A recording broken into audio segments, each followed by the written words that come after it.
Some women spend their whole lives shrinking themselves to fit inside a world that was never built for them.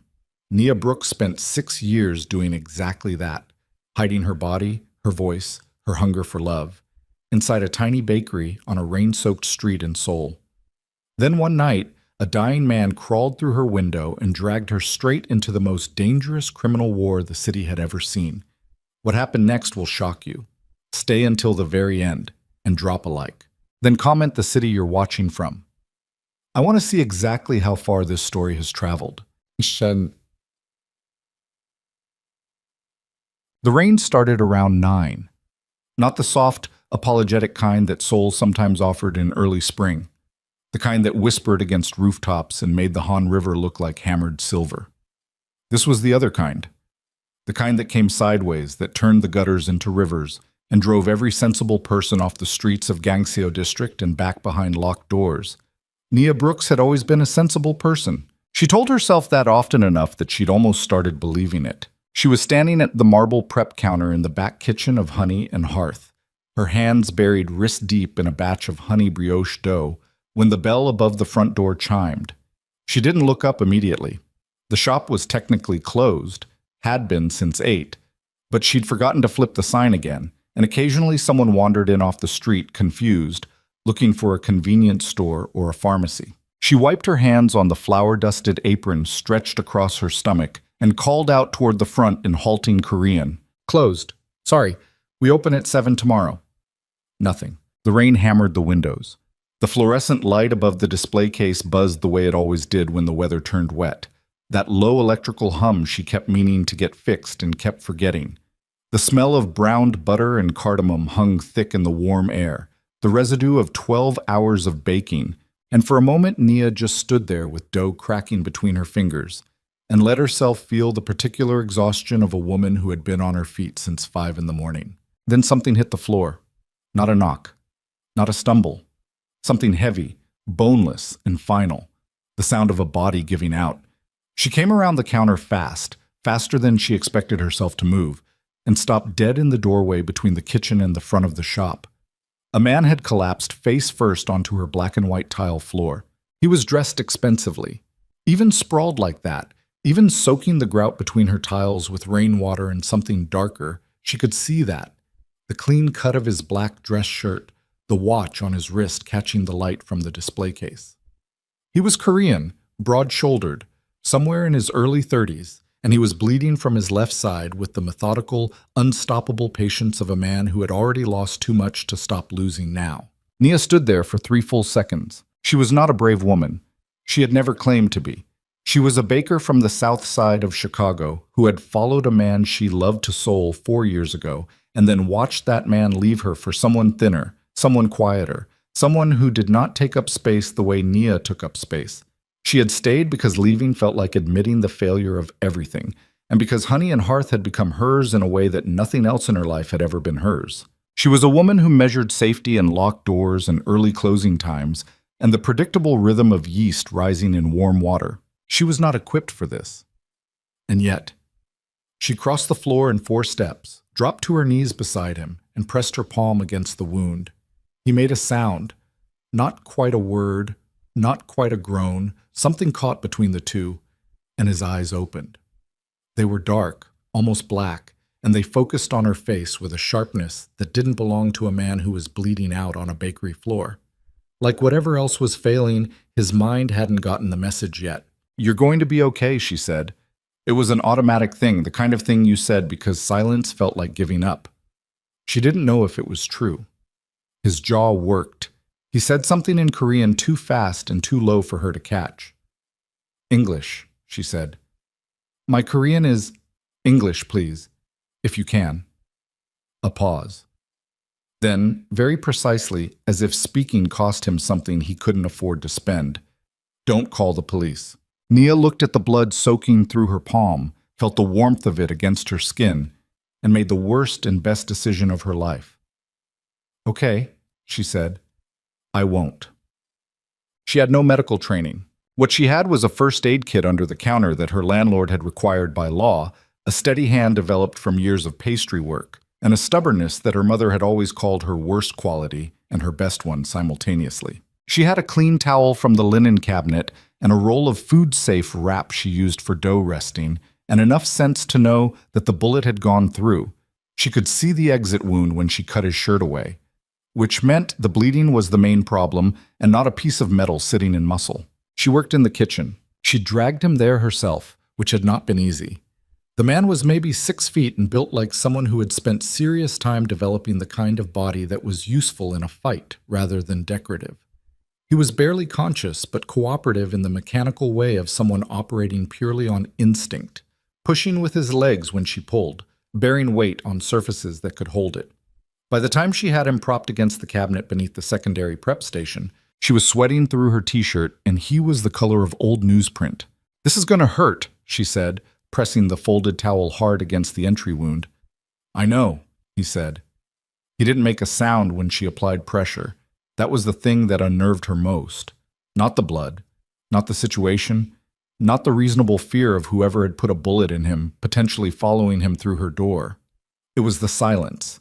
The absolute controlled silence of a man who had learned, somewhere along the way, to keep his pain private. She worked for 20 minutes, cleaned both wounds as best she could with what she had, packed them tight, used the elastic bandaging from the kit, and then reinforced it with the food wrap because she needed compression she couldn't get from the gauze alone. It was ugly work and imprecise, and she knew it, but when she sat back on her heels and looked at what she'd done, the bleeding had slowed to something that wasn't immediately catastrophic. He was watching her. She became aware of it gradually. The weight of those dark eyes tracking her movements with an intensity that should have been frightening and somehow wasn't, though she couldn't have explained why.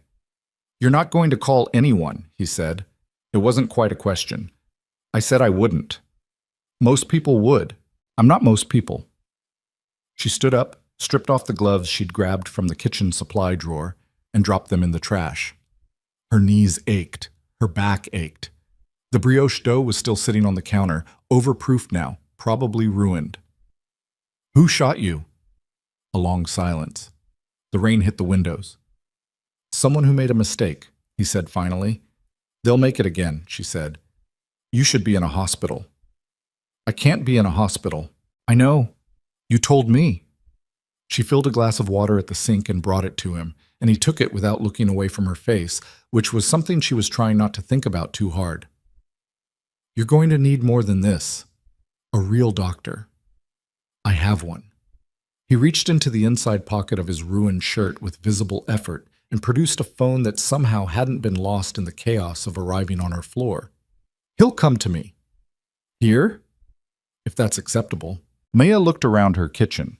The flour on the counters, the cooling racks hung with the morning's leftover pastries, the small hand-painted sign above the doorway that her friend Jolie had made for her the day Honey and Hearth opened. Made with love, served with nerve, and thought about what was acceptable and what was simply what was happening regardless of her opinion on the matter. "Fine," she said. "Tell him to come to the back entrance, the alley off Gonghang Daero." He looked at her for a moment like she'd said something unexpected. Then he dialed. "Yes." The doctor arrived 40 minutes later. He was older, silver-haired, and he walked into her kitchen with the unhurried confidence of a man who had been doing things like this for a long time. He didn't introduce himself. He looked at Nia's patchwork first aid job with an expression she couldn't read, then nodded once like he was conceding a point and got to work. She waited in the front of the shop with the lights off and the rain on the glass and her hands wrapped around a mug of tea she'd made on autopilot, not tasting it. The bell above the door was silent. No one else came through the window. The street outside was empty and wet and reflected the orange smear of the streetlights in broken patterns across the tile floor. Around midnight, the doctor came out. "He'll live," he said, in Korean, slowly enough that she caught it. "He needs rest. No movement for at least 12 hours. He paused. "He said you helped him before I arrived." "I did what I could. More than most would." He looked at her with the same unreadable expression. "You understand what kind of man he is?" She hadn't known. Not then. Not the name or the weight of it. She'd learned that later, in pieces, the way you learn things that were always there, when you finally start asking the right questions. "I understand he was bleeding," she said. The doctor left. She stood in the kitchen doorway and looked at the man stretched out on her floor with his eyes closed and his chest moving in the slow, even rhythm of medicated sleep. And she thought, I should have called the police. I should have called an ambulance. I should have done the sensible thing. She didn't. She turned off the kitchen light, locked the back door, and went upstairs to the apartment above the shop where she had lived alone for the past 2 years, and she lay on her bed fully dressed with her ceiling above her, listening to the rain. She didn't sleep for a long time. He was gone when she came down at 5:30. She almost convinced herself it had been a dream. The collapsed man, the blood, the 20 minutes of improvised field medicine on her kitchen floor, except for the stain she hadn't fully gotten up from the grout, and the ruined brioche dough hardened in its bowl on the counter, and the faint impression on the lower cabinet door where someone had been leaning against it for a long time. She opened Honey and Hearth at 7. The morning rush was the part of her day she loved best, or had loved best once, before love for things had started feeling like a reflex rather than a genuine response. The regulars came. The elderly man from the apartment building across the street, who always ordered the same red bean pastry and paid with exact change. The young office workers grabbing honey croissants on their way to the bus stop. The mother who came in 3 times a week with her daughter and let the girl press her face against the display case glass and point at things. Nia knew all their orders. She knew most of their names. She'd built this business on knowing the names, on the intimacy of remembering that Mr. Yoon liked extra honey on his pastry, and that the little girl's name was Soo Yeon, and that she always pointed at the strawberry tart, even though her mother always steered her toward the red bean. It was a small life. Nia had made her peace with that, or she'd tried to. Around 10, between the morning rush and the lunch crowd, she was restocking the display case when a black car pulled up outside. Not unusual. Gonghangdaero was a busy street, people stopped all the time. But this one sat there, engine running, and after a moment the driver's door opened and a man in a dark suit got out and stood on the sidewalk, scanning the storefront with the flat professional attention of someone who'd been sent to look at something rather than buy anything. Nia kept stalking this case. Almond croissants on the left, honey brioche in the center, strawberry tarts in the back row. The suited man spoke into an earpiece, nodded, and got back in the car. The car stayed. It was there when she closed at 6, when she went upstairs, when she looked out her window at 11 that night before turning off the light. In the morning, it was gone. She learned his name 4 days later. Not from him. From her friend and only regular confidant in Seoul, a Korean-American woman named Dana Park, who worked in financial consulting and had the particular gift of knowing things before other people did, which she deployed with the casual precision of someone using a tool she'd spent years sharpening. They were sitting in a cafe 2 blocks from the bakery, the kind of low-lit afternoon meeting that had become their Tuesday ritual, and Dana was doing the thing she sometimes did where she'd been holding information for a while and was now releasing it with theatrical restraint. "Tell me what happened Thursday night," Dana said. "Nothing happened Thursday night. Nia." "I had a late customer." "A late customer." Dana wrapped both hands around her coffee cup and looked at her with the specific expression of a woman who had grown up in a Korean household and then spent a decade in American finance and had thus developed a tolerance for bullshit that was precisely 0. "Kang Min-jae had a late customer, at your bakery, after hours." The name meant nothing to her. The Kang was common and Min-jae was common, and she'd met plenty of people with both names in Seoul. "I don't know what you're talking about." Dana's expression didn't change. She pulled her phone from her bag, opened something, and slid it across the table. It was a news article in Korean with a photograph. A man in a black suit walking through the lobby of what appeared to be a very expensive hotel, flanked by men who were clearly not there for decoration. The photograph was slightly grainy, the kind taken from a distance without permission, but the face was clear enough. She knew that face. She'd watched it sleep on her kitchen floor. "Baekho Syndicate," Dana said quietly. "You know what that is?" "I've heard the name." Everyone in Gangseo had heard the name. It was the kind of name that existed in the city the way weather existed. Not something you engaged with directly, just a condition of life that you acknowledged and worked around. "He's the head of it?" "Since his father got sick, about 18 months ago." Dana took her phone back. "Nia, what happened?" She told her. Not everything. Not the 20 minutes of field medicine. Not the doctor in the back entrance. Not the black car watching the street for 2 days afterward, but enough. A man came in after hours. He was hurt. She helped him. Dana was quiet for a long time. "You helped Kong Min Jai," she said finally. "I helped a man who was bleeding." "Those are the same person." "At the time," Nia said carefully, "I didn't know that." "And now that you do?" Nia thought about the weight of those eyes, the controlled silence, the single question, "You're not going to call anyone," delivered with the precision of someone who understood leverage instinctively and was choosing not to use it anyway. "Now I know his name," she said. "That's all." Dana looked at her for a moment. Then she picked up her coffee, and whatever she was thinking, she kept it to herself. He came back 3 weeks later. She was in the middle of the lunch rush when the door opened and the temperature of the room changed, not literally, but the way it did when something entered a space that rearranged the gravity of it. She was behind the counter, helping a customer decide between the passion fruit tart and the honey walnut roll, and she looked up because she always looked up when the bell rang, and she saw him. He was dressed differently now, still expensively, still in black, but the dress shirt was gone in favor of something dark and structured that suggested armor without being obvious about it. He looked healthy. Whatever the doctor had done, whatever rest he'd gotten wherever he'd gone after leaving her kitchen floor, it had worked. He was upright, broad, and he walked through the door of Honey and Hearth like he'd been there before, which in the most literal sense possible, he had. He stood to one side while she finished with the customer. He didn't look at the display case or the menu board or the framed photographs of Chicago that she'd hung on the east wall when homesickness had gotten the better of her. He looked at her.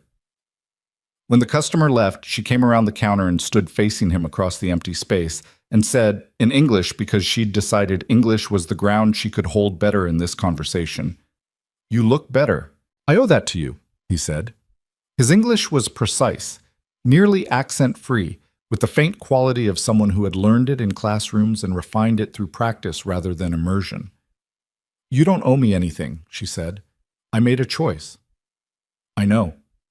A pause. "I wanted to tell you myself." "Tell me what?" "That I know what you could have done, and that you didn't." She waited. "The police," he said. "The press. Photographs. Evidence of where I was and how I looked. Any of those things would have had value to a number of people." He was watching her carefully. "You didn't use any of them." "I said I wouldn't call the police. People say things." "I don't," she said. "Not things like that." Something shifted in his expression. Not dramatically. It was a subtle thing, a faint alteration around the eyes. The kind of adjustment that most people would miss. She noticed it because she'd been watching his face since he walked in, and she was still watching it now, which was something she was choosing not to examine too carefully. "Can I sit?" he asked. She stared at him. "I'd like coffee," he said. "If that's possible." "You came for coffee." "I came to say what I said," he replied. "The coffee is separate." She made him an Americano because that seemed like the right call. No sweetness, no ceremony, just the straight thing. And brought it to the small table by the window where he'd seated himself with his back to the wall, which she noticed without commenting on. She sat across from him because standing over him felt performative, and sitting next to him felt like something else entirely, and she needed a position that was just neutral ground. "Your bakery," he said, looking around. "How long?" 3 years. "You're from Chicago." The photographs gave it away. A faint movement at the corner of his mouth.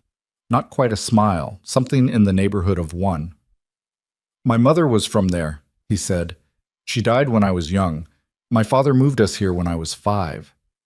She hadn't expected that. The information was too personal, too unguarded for the conversation they were having, and she wasn't sure what to do with it. "I'm sorry," she said. "It was a long time ago." They drank coffee.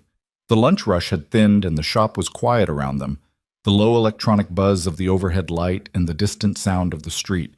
Nia was aware, hyper-aware, in the way she got sometimes, the way her body registered things before her mind caught up, that there were 2 men in a black car outside who had arrived when he arrived and would leave when he left. She was aware that she should be afraid. She wasn't. She was something else. something that didn't have a clean name. He came back the next day, and the day after that. It became a thing that happened the way things that have no business becoming routine somehow do anyway. He would arrive at different times, sometimes mid-morning, sometimes late afternoon, never during the peak rush hours, which she suspected was intentional. And he would sit at the same table by the window and order the same Americano, and they would talk.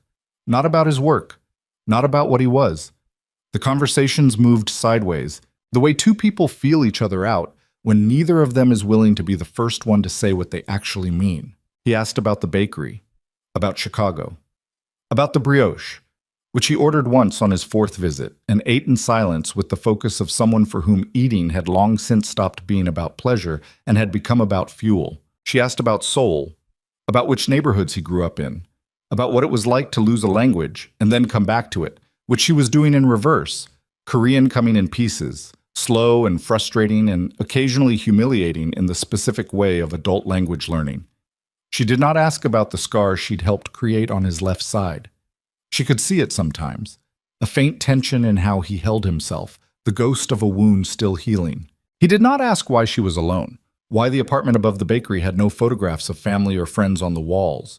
She'd seen his men come in once when he wasn't there, assessing the place, and she knew they'd reported back.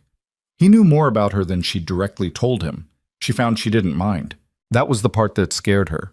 Not the men in the cars, not the knowledge of what he was. The fact that she didn't mind, that she'd started looking up when the bell above the door rang and feeling something close to relief when it was him. She'd been that way before, once. With a man who'd called her beautiful and meant it right up until he didn't, right up until the moment someone smaller and quieter and more convenient came along. She knew what happened to women who felt that kind of relief when a certain man walked in. She knew exactly where that road ended, so she kept her distance. She was warm because warmth was her nature, and she'd never figured out how to turn it off.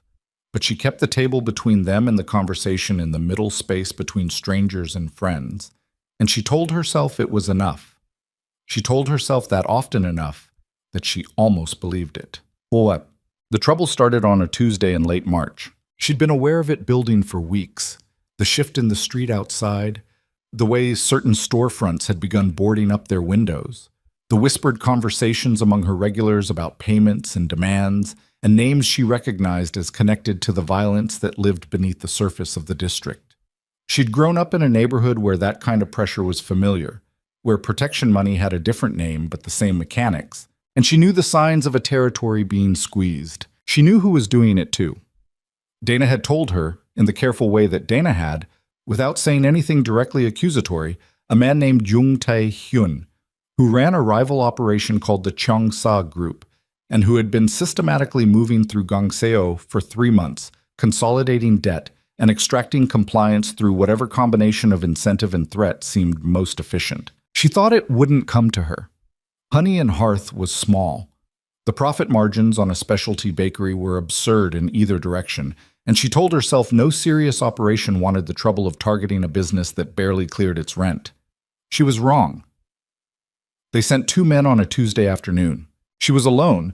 Her part-time assistant, a college student named Bora, had left at 2, and the lunch rush was done, and the shop was in the quiet stretch of mid-afternoon that she usually used for prep work and inventory. The 2 men came in together, moving with the synchronized casual menace of people who had practiced this, and one of them took a position by the door while the other came to the counter. He was young. Early 20s, she thought, with the kind of face that hadn't settled into itself yet, and might have been handsome in a different context. He put his hands on her counter and leaned on them and smiled at her in a way that had nothing to do with friendliness. He spoke in Korean. She caught fragments. She was always catching fragments, always assembling the language in incomplete and frustrating pieces. But the gist was clear in any language. New arrangement, monthly payment. The number he named was 1/3 of her monthly revenue. He said a name she recognized, Cheongsa. She looked at his hands on her counter. She thought about the counter, how she'd saved for 6 months to have it resurfaced, how the marble had been her one serious extravagance, the thing she'd decided the bakery deserved because she deserved it, because building a thing from scratch in a foreign city while rebuilding yourself from scratch was work that warranted one beautiful surface to work on. No, she said. The young man's smile didn't change. He said something else, still in Korean, something that included a specific word she did know. Hayo, which was close enough to a threat that the context made it unambiguous. I said no, Nia said. Her voice was flat, flatter than she expected, given that her heart was working hard enough that she could feel it in her ears. Take your hands off my counter and get out of my shop. He laughed. He said something to the man by the door, who also laughed. Then he reached out and knocked a small rack of cellophane-wrapped brioche off the edge of the counter onto the floor, a gesture so deliberately casual that it was its own kind of violence. And he said, in English, slowly and clearly, and with the precision of someone who wanted to be absolutely certain he was understood. Friday, before noon. Or we come back and the conversation is different. They left. She stood behind her counter for a long time after the bell above the door stopped ringing. She looked at the brioche on the floor.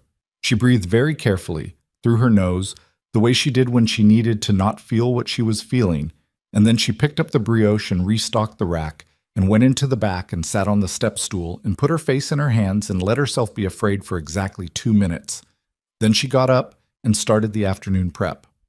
She didn't tell Min Jae. She told herself she wouldn't, and she meant it. She was not a woman who needed rescuing, and she was not going to walk into the next time he came to her counter and say, "Someone threatened me," fix it like some kind of script from a story where the helpless woman finally finds her powerful man. She had dealt with worse than 2 young men with borrowed confidence. She had survived a broken engagement and an ocean crossing and 3 years of building a business from nothing. She could handle a Friday deadline. She started making calls instead. To her landlord, who was useless. To the district business association, who were afraid. To the one person at the police station she'd spoken to once about a minor break-in and who told her very politely that he understood the situation and would note it in the file. Thursday night, she didn't sleep much. Friday morning, she opened the bakery at 7 and spent the hours before noon in the strange, suspended alertness of waiting for something. She baked. She served customers.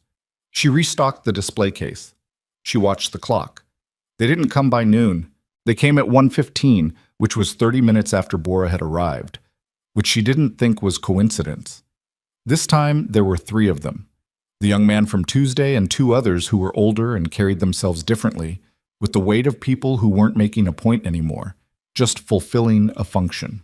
They came in and the room changed the way it had changed when Min Jae first walked in, except that time the change had been about gravity, and this time it was about pressure. Bora, Nia said quietly, without looking away from the 3 men. Go in the back and start on the afternoon sourdough. Nia, please. Bora went. The young man, she'd started thinking of him as the Tuesday man, which was reductive but efficient, came to the counter again and put his hands on the marble again, and this time there was no smile. He named a figure that was higher than Tuesday's figure. He named a date that was already passed. He spoke for about 30 seconds in Korean and then switched to English for the last sentence. Or we shut you down ourselves. Nia put both her hands flat on the counter, mirroring him, and looked him in the face. She was afraid. She wanted to be clear with herself about that, because she'd spent too many years mistaking stubbornness for courage, and they were not the same thing. She was afraid. Her hands were not steady. She could feel the fine tremor in them, had pressed them to the counter partly to hide it. And her voice, when she spoke, was going to have to carry more steadiness than she actually had. I heard you Tuesday, she said. My answer is the same. His face changed. The thin professionalism of it dropped away, and something uglier came up underneath. The specific ugliness of a young man who'd been told he was important and was now encountering resistance that made him feel the opposite of important. He said something in Korean she didn't catch. He reached out. He put his hand around her wrist, and the front door opened. She didn't see him come in. She felt the shift in the room, again, that gravitational thing, but bigger this time, denser. And then the Tuesday man's grip on her wrist loosened, and she looked up and Min Jae was standing in the middle of her shop. He wasn't alone. There were men behind him, 3 of them, and unlike the Tuesday man's companions, these 3 did not need to do anything to communicate what they were. They simply existed in the space, and the space reorganized around them. Min Jae looked at her wrist, at the Tuesday man's hand, at Nia's face. A complete assessment, maybe 2 seconds. Then he looked at the Tuesday man with an expression so completely free of feeling that it was more frightening than rage would have been. He said 3 sentences in Korean. She didn't catch all of them. She caught enough, a name, Jung Tae-hyun, a phrase that included the word for message, and at the end something that was structured like a question, but in the delivery was not a question at all. The Tuesday man's hand dropped from her wrist. His face had gone the color of old flour. He and his 2 companions left. They moved fast. Not running, but the Korean verb for what they did was close enough. Min-jae watched them go. Then he turned to Nia. "Are you hurt?" he asked. "No." She looked at her wrist. There was a red mark that would probably purple by evening. "How did you know?" "I didn't," he said. "I came for coffee." She stared at him. He looked back at her with those dark, unreadable eyes, and she thought, he's lying. And then she thought, he's not. And then she thought, I can't tell the difference, and that matters. And then she thought maybe it doesn't, and that was the thought that frightened her most. "Sit down," she said. "I'll make the coffee." She went to the machine. Her hands were still not entirely steady. She heard him settle into his usual chair, the small sound of it, and she thought about the wrist and the Tuesday man's face when he'd turned around, and the way 3 sentences in a bakery had accomplished what a Friday deadline and a police report and a landlord call had not. She brought him the coffee and sat across from him and didn't say anything for a moment. "It'll happen again," she said finally. "He'll send different people." "No," Min-jae said. "He won't." She looked at him. "Changsa Group doesn't operate in Gangseo," he said. It was the simplest sentence, delivered with the simplest certainty, like a man stating a geographic fact. "They know that. Taehyun's enforcers came here because someone thought the rules had changed." He wrapped both hands around the coffee cup. "I've clarified. In 3 sentences. In 3 sentences to men who will carry those sentences back to the right people." He looked at her across the table. "Is that a problem for you?" She thought about it. The honest version of the answer was complicated. The version she could say out loud was simpler. "I don't know yet." He accepted that, didn't push, drank his coffee. They sat in the changed afternoon light of honey and hearth, and outside a black car idled on the wet street, and the brioche in the back went past its rest time and had to be reshaped. And Nia watched the man across from her and understood that something had shifted in the architecture of her days without her permission. She understood it, and she didn't know what to do with it, and she let it sit there between them, like everything that hadn't been said yet, like everything that was gathering. She didn't know that in 2 weeks, in the marble lobby of the Han River Suites, he would take her arm in front of 500 of Seoul's most powerful and most dangerous, and ask her to become his. She didn't know that the city was already watching. She didn't know, yet, that some offers change everything you think you know about yourself, and that the hardest part isn't the danger. The hardest part is wanting to say yes. The proposal didn't come the way she expected. She'd been expecting, if she was honest with herself, and she was trying to be something theatrical, something that matched the weight of what he was, the scale of the world he operated in. She'd been bracing for it, without knowing she was bracing, for the 2 weeks that followed the Tuesday men leaving her bakery with their tails tucked and their faces the color of old flour. What she got instead was a Thursday afternoon in early April, with rain again. Seoul in spring was nothing but rain. She'd stopped being surprised by it. And Min-jae sitting at his usual table with his second Americano going cold in front of him, and a silence that had a different texture than their usual silences. She noticed it. She noticed most things about him now, which was its own kind of problem. The way he held his cup. The particular stillness of him when he was thinking through something versus the particular stillness of him when he was simply existing in a space. The difference between his eyes when he was listening and his eyes when he had already decided. Right now, his eyes had the quality of something decided. "I need to ask you something," he said. "Okay." He looked at the table for a moment. Not like he was gathering courage. She didn't think he had the conventional relationship with courage that most people did. She didn't think it cost him the way it cost ordinary people, but like he was deciding on the cleanest way through. "My father is dying," he said. She said nothing. The rain hit the window. "Pancreatic cancer. He has 4 months, maybe 6. He picked up the cup, set it back down without drinking. He built the Baeko Syndicate over 30 years. What he built does not transfer cleanly. There are people inside it who believe I'm too young, too untested. There are people outside it who are watching to see if the transition creates an opening. A pause. A man in my position is easier to challenge when he appears to have no anchor, no permanence. Min Jae, I'm not finished.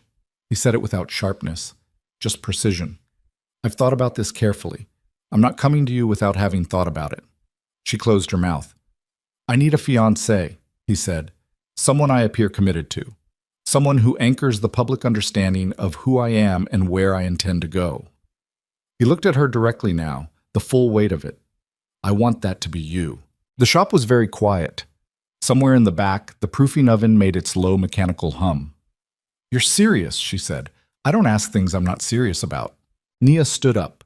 She needed to be moving. She couldn't have this conversation sitting still, couldn't hold all the things she was feeling in a body that was staying in one place. She walked to the counter and put her back to it and looked at him across the length of her own shop and felt the particular absurdity of the moment with her whole chest. Do you hear yourself? She said. Yes. You want me to pretend to be engaged to you, to stabilize your position in a criminal organization. The engagement would be real, he said. I'm not asking for a performance. That's worse. I know. She pressed both hands flat on the counter behind her. The marble was cold. She thought about the marble, how she'd saved for it, how she'd made exactly one serious extravagance, and this was it. She thought about all the ways a woman could find herself standing in a place she hadn't expected. I'm a black woman from Chicago, she said. I run a bakery. I don't speak enough Korean to order plumbing repairs without my phone. I have no family here, no connections, no... She stopped. Your world would eat me alive.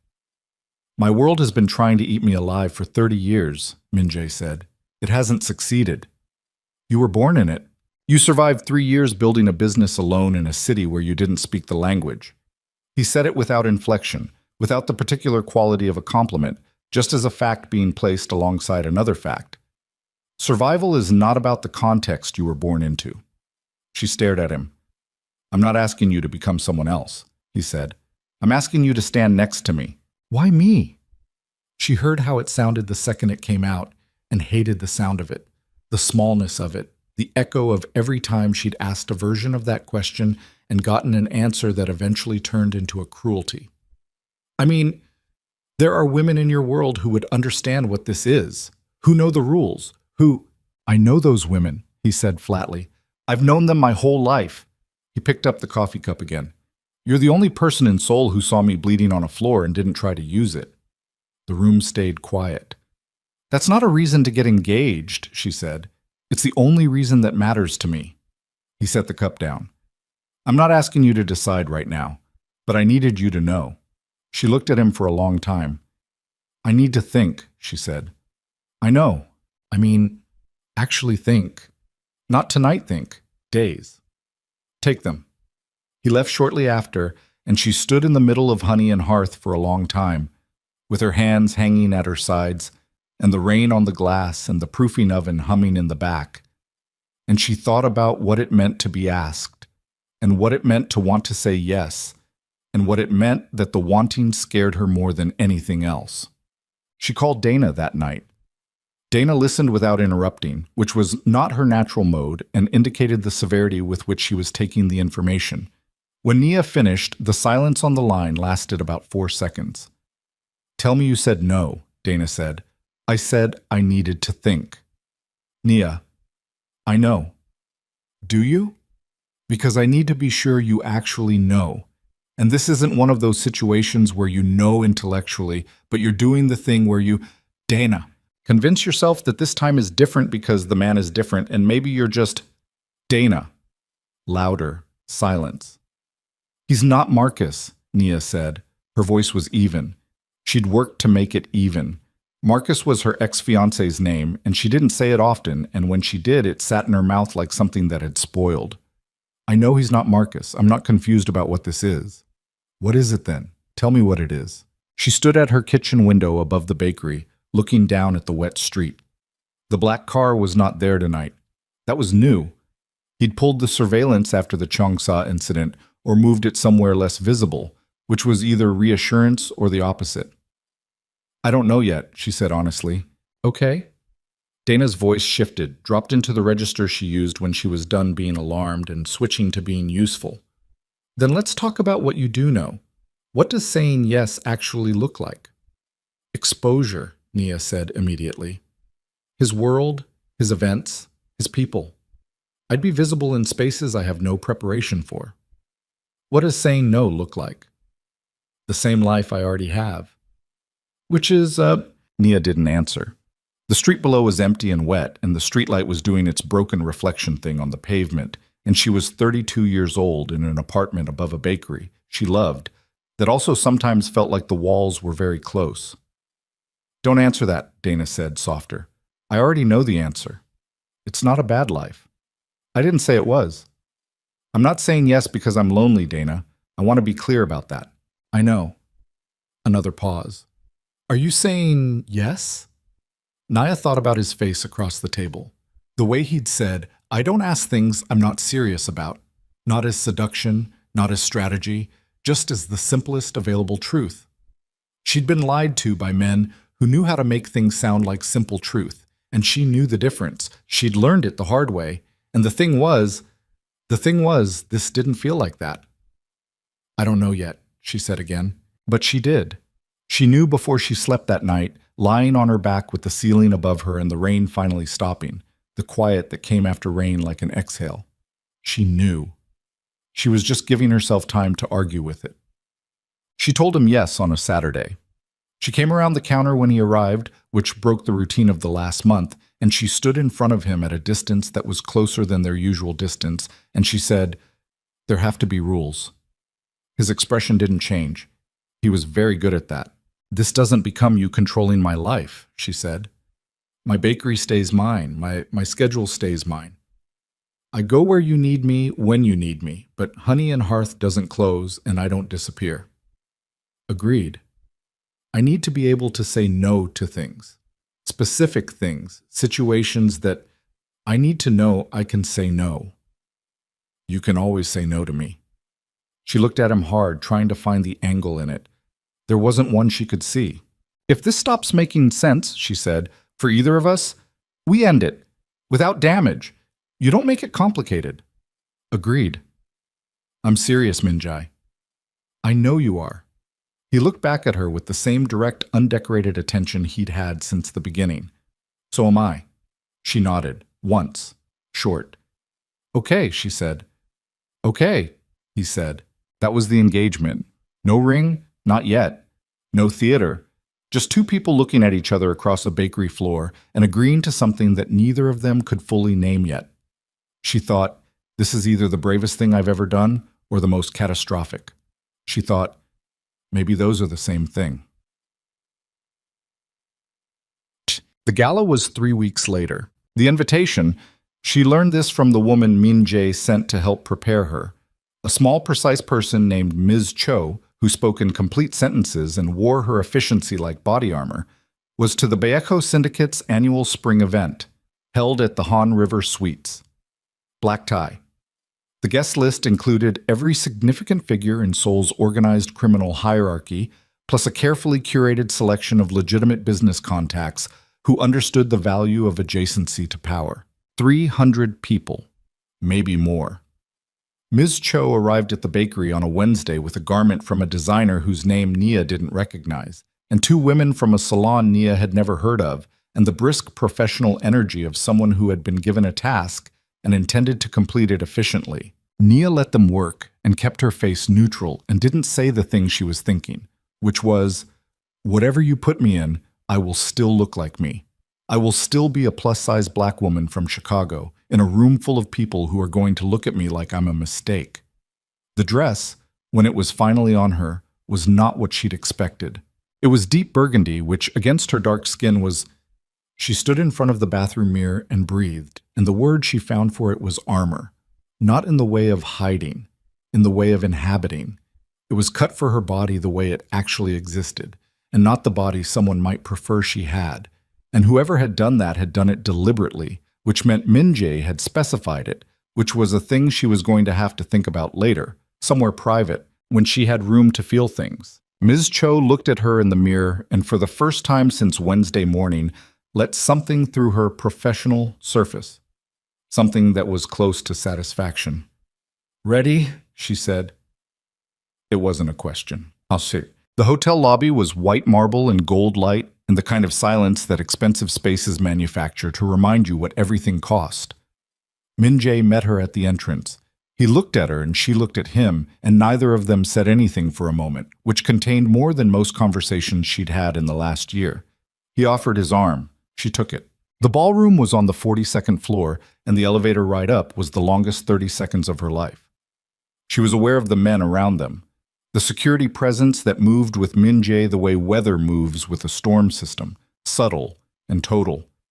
She was aware of her own heartbeat. She was aware of his hand warm through the fabric of his jacket sleeve, the solidity of the arm she was holding. The doors opened. The room was full and glittering and loud. And then it wasn't loud because the sound moved through it in a wave, conversation to murmur to near silence. And that wave was them. Was her.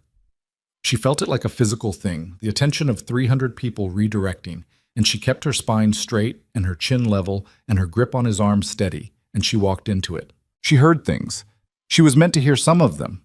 The Korean came at her in fragments, the way it always did, partial and slipping, but she caught enough.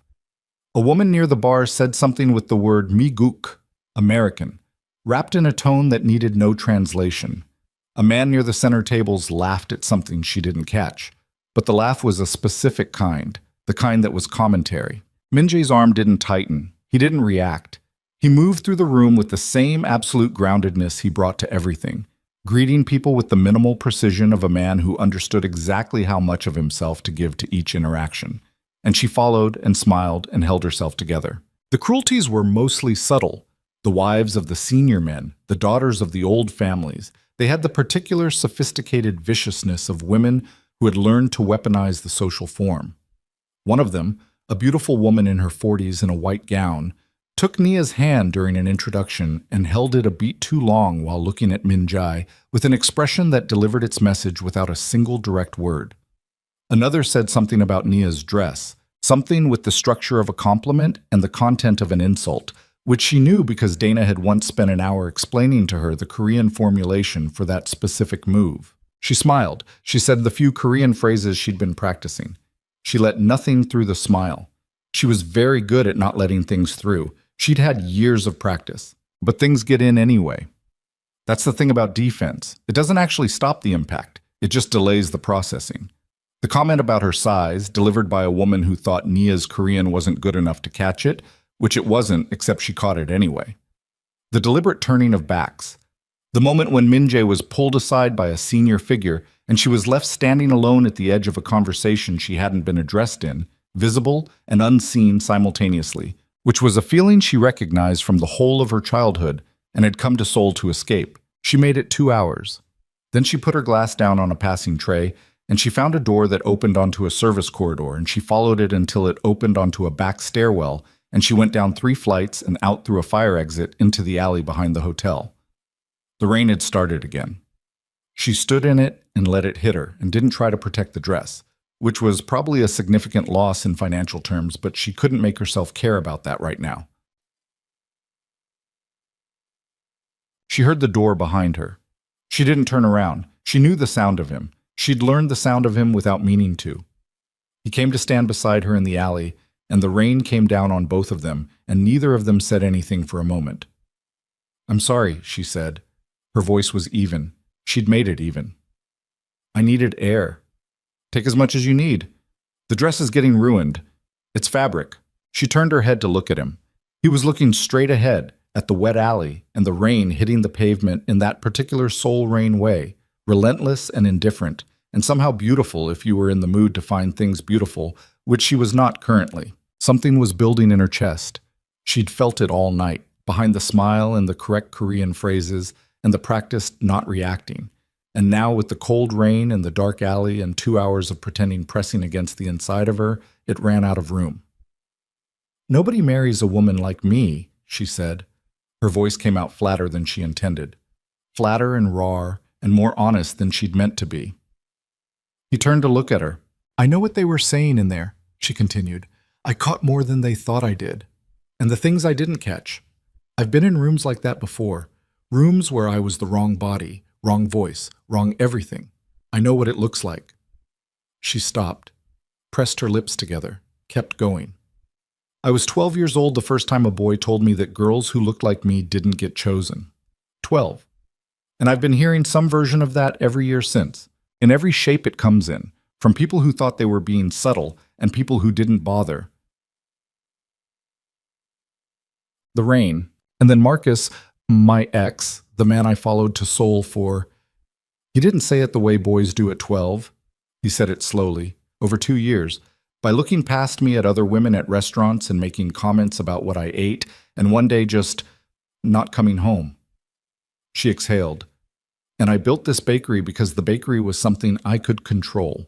I could make beautiful things inside it, and the beautiful things didn't care what I looked like making them. She looked at him directly. And then you walked into it, or fell into it, and asked me to walk into a room with 500 people who were going to... She stopped. He was watching her with an expression she hadn't seen on him before. Not the controlled flatness, not the faint, almost smile. Something underneath those, something that had been there all along and was now, in the rain and the dark, simply present. I didn't want a trophy, he said. I know what you said. I wanted someone who looked at a bleeding man on her floor and made a choice that cost her something. His voice was even, but it was something else, something with weight behind it. I've been surrounded by people my whole life who make calculations. Every interaction is an exchange. Every gesture has a price. My father taught me to live like that. The people in that room lived like that. He stopped. You didn't calculate. You just chose. The rain was in her hair, on her shoulders. The burgundy dress was soaked through. Nia. He said her name like he'd said it before, like it had always been in his mouth somewhere. I'm going to prove them wrong. Every person in that room. I don't need their approval and I don't want it, and I chose you not despite what they think, but without giving any weight to what they think, because their opinions have never been worth the breath it takes to hear them. She stared at him. And I am asking you, he said, to let me.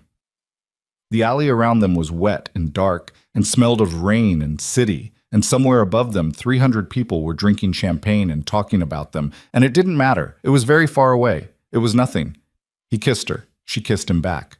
It was not a graceful thing. The rain made it rain wet, and her hands came up without her deciding to, and she felt his hands, one at her jaw, one at her waist. And it wasn't graceful, but it was true. It was the truest thing that had happened to her in a very long time. When they broke apart, she had her forehead against his, and the rain was running down both their faces, and she thought, this is the most beautiful and most dangerous thing I have done in Seoul. She thought, I have just made myself a target. She thought, I don't care.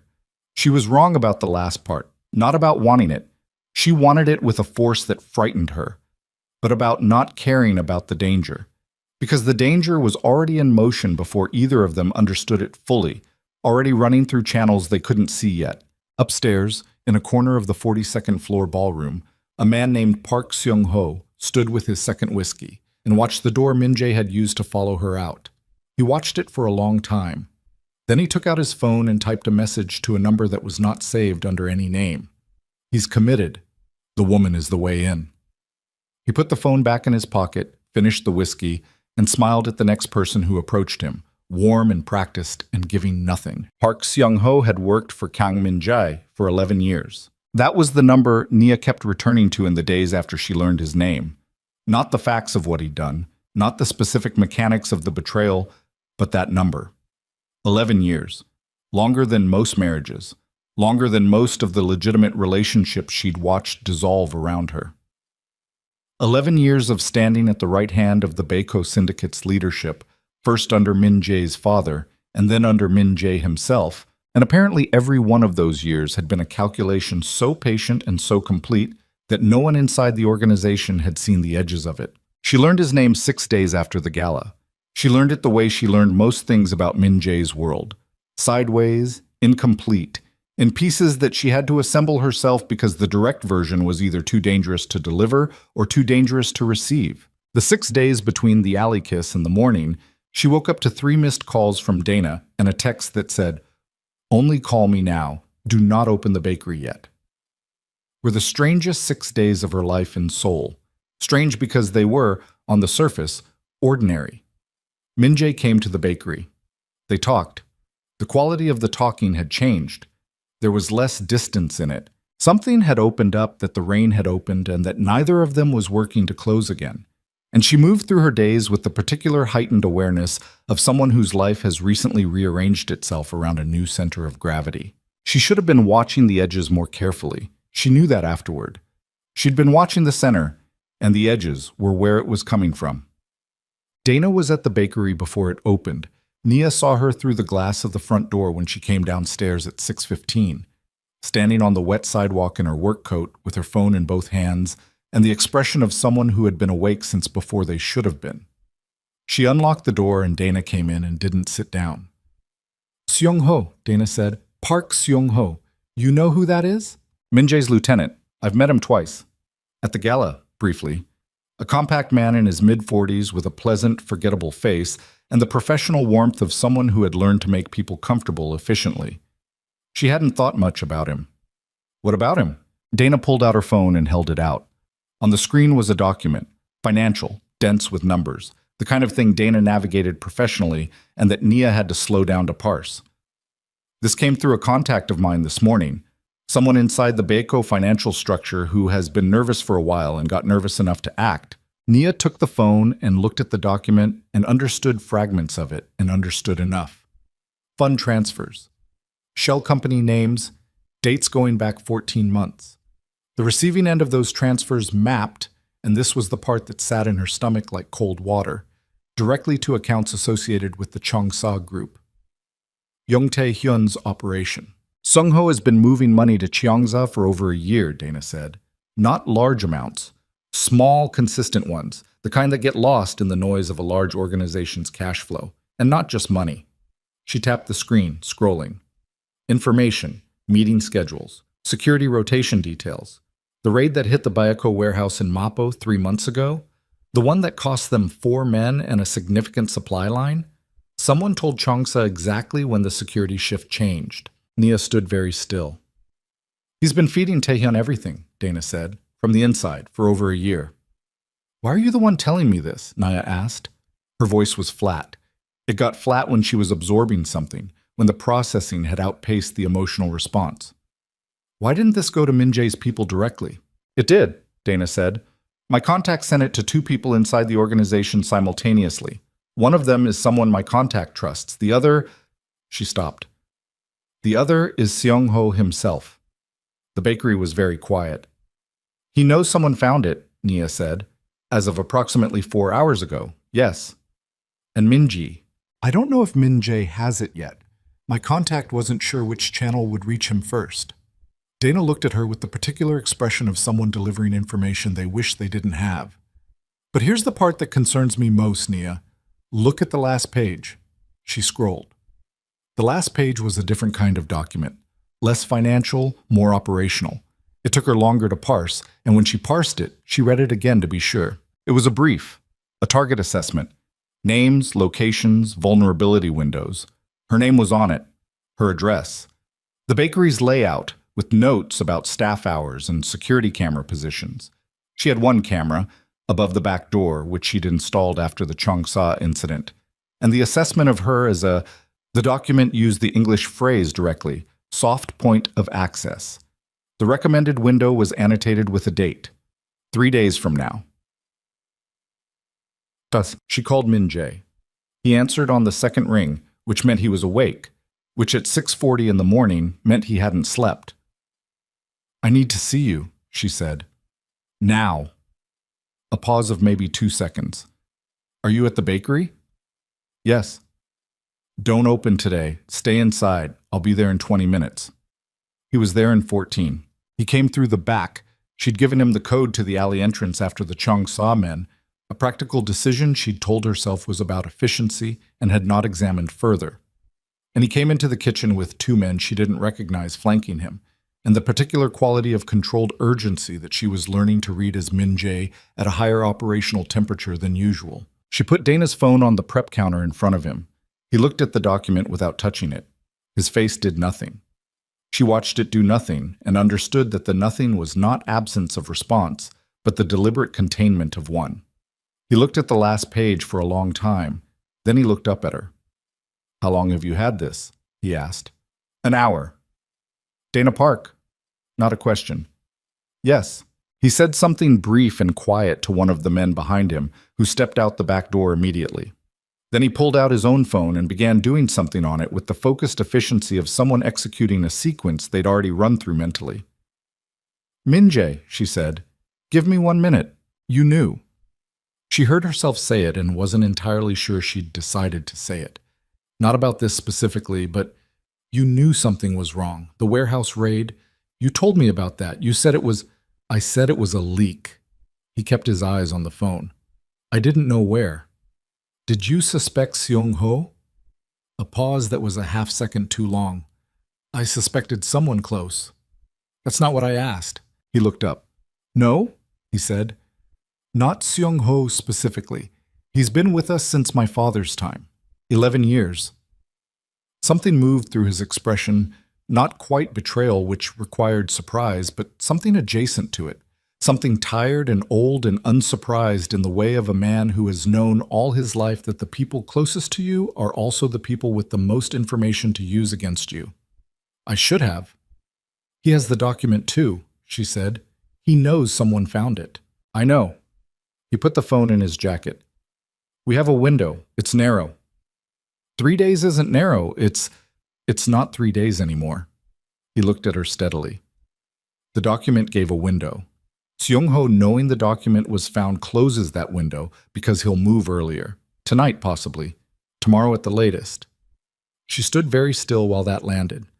You need to leave the bakery, he said. I'm not closing Honey and Hearth. Nia, this is my business, my life. She heard her own voice go hard in a way that surprised her. An edge she hadn't known was there until it was needed. I'm not going to hide in someone's safe house while someone else decides what happens to the thing I built. His jaw worked. She could see him running calculations behind his eyes, the rapid, quiet arithmetic of threat assessment and resource and what could and couldn't be controlled.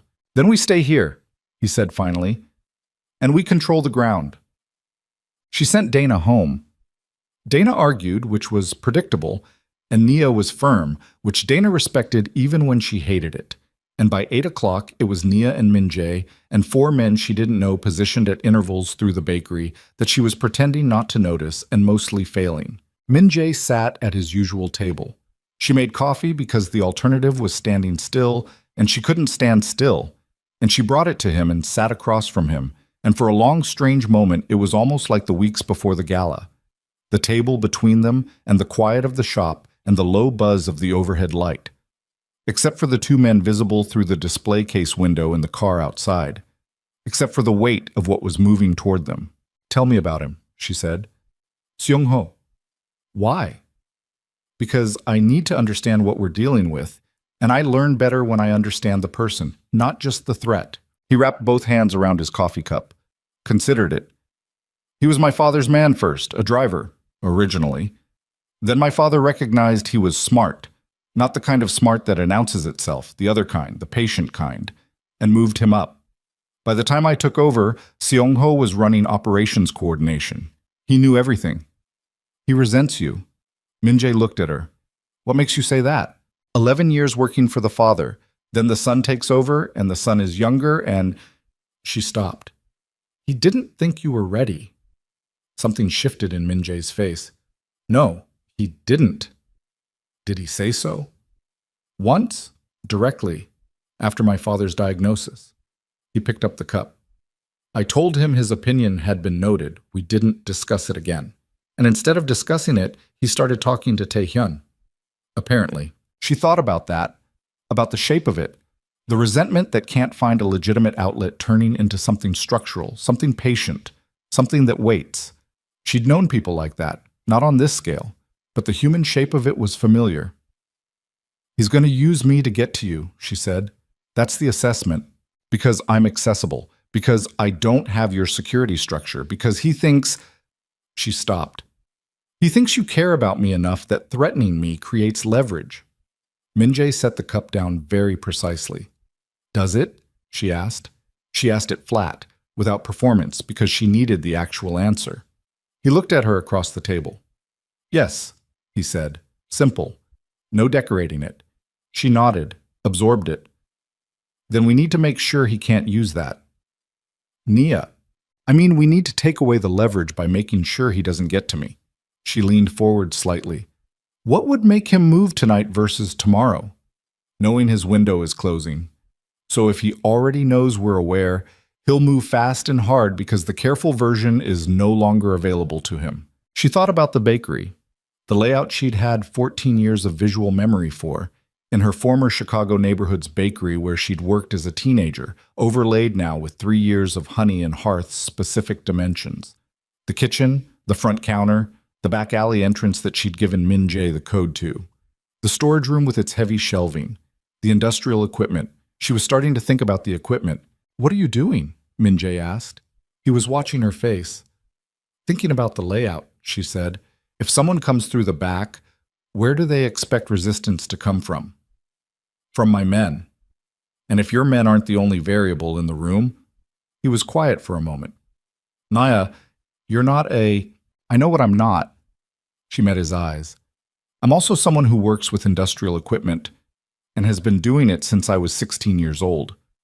I know what boiling sugar syrup does to human skin. I know what a cast iron rolling pin weighs. I know every corner of this kitchen in the dark. She held his gaze. I'm not asking to fight your war.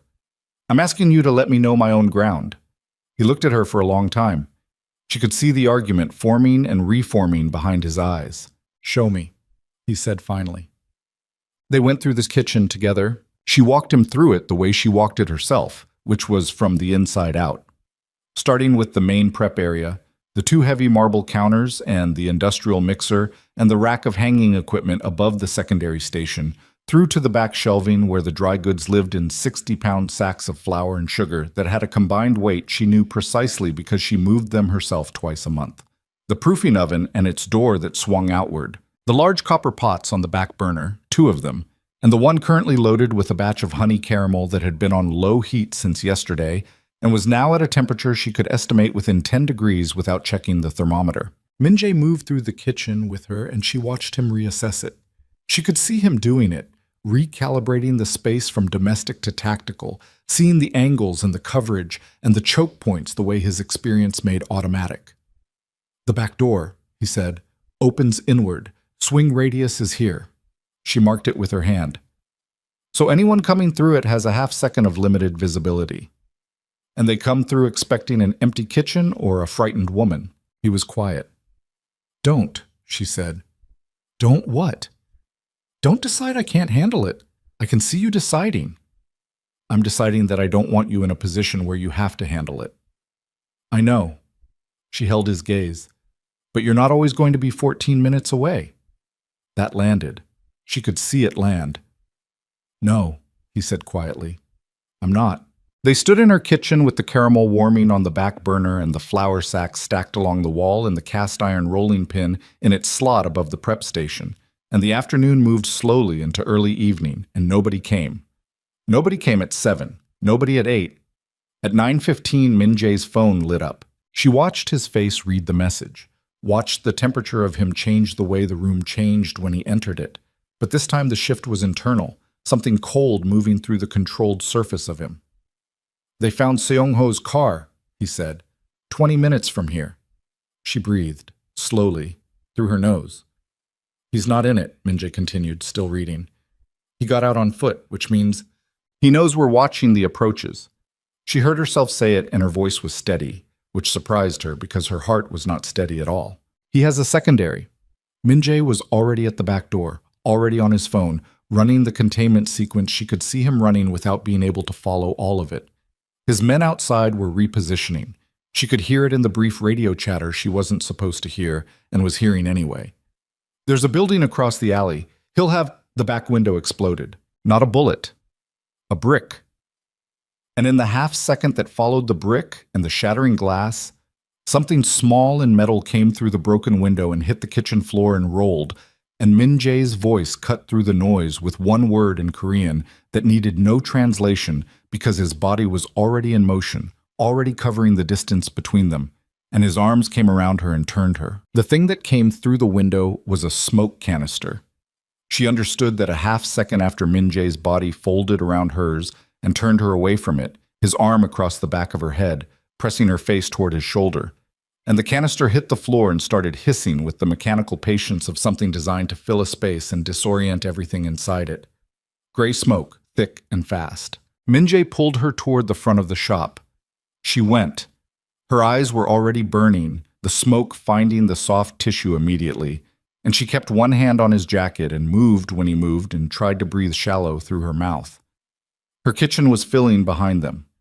She could hear the caramel on the back burner, the low, steady bubble of it, and some part of her brain that was still running domestic calculations understood that the smoke was going to ruin it and filed that information somewhere irrelevant. They came through this kitchen doorway into the front of the shop, and Min Jae had his phone up, was talking into it fast and low in Korean, and through the front window she could see movement on the street, shadows that weren't there before. The black car was gone. "Where are your men?" she asked. "The alley," he said. "They drew them to the alley." "How many came in the back?" "I don't know yet." He moved her behind the counter, put her back against the refrigerated display case, and crouched in front of her with his phone still in his hand and his eyes moving between the front door and the kitchen doorway. "Stay down." "Min Jae, stay down." She stayed down for about 45 seconds.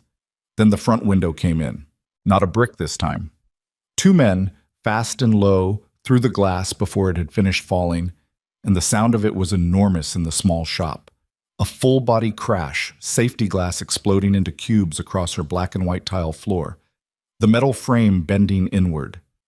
She was behind the counter, and they were in the shop, and Min Jae moved to meet them with a speed that her brain had trouble tracking, the economy of someone for whom this was not a new situation. The first man he hit once and hit correctly, and the man went down hard against the pastry display, which collapsed under him. The second had a weapon already up. Nia grabbed the first thing her hand found on the shelf beneath the counter, a heavy glass jar. The local honey she ordered from a supplier in Gangwon province, sold at the register, 400 grams of it.